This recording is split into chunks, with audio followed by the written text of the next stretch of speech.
இலங்கை சிறையில் இருக்கும் மீனவர்களை விடுவிக்க கோரி ராமேஸ்வரத்தில் மீனவர்கள் வேலை நிறுத்த போராட்டத்தை துவக்கியுள்ளனர்.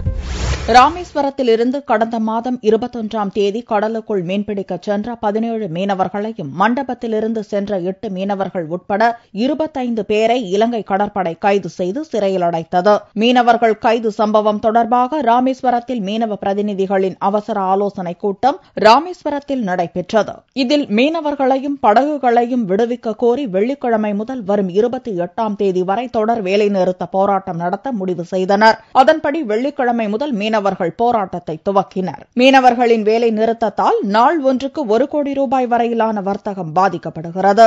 வர 27ஆம் தேதி பேச்சுவார்த்தைன்னு இரு நாடுகளுமே அறிவிச்சு அதுக்குண்டான வேலைகள் நடந்துகிட்டு இருக்கு. இந்த நேரத்தில் 25 மீனவர்களையும் 6 படகையும் முடிச்சது உண்மையிலே கண்டிக்கத்தக்கது, வருத்தம் அளிக்குது. ஆகையினால எங்க படகுகளை விடுற வரைக்கும் நாங்க தொடர் வேலை நிறுத்த அறிவிச்சிருக்கோம். காலவரையற்ற வேலை நிறுத்த அறிவிச்சு இன்னைக்குல இருந்து நாங்க மீன் பிடிக்க போகாத சூழ்நிலை இருந்திருக்கோம்.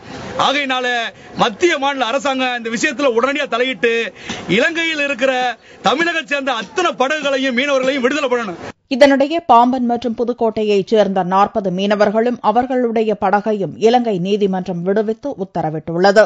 மீனவர்கள் அனைவரும் விரைவில் தாயகம் திரும்ப உள்ளனர்.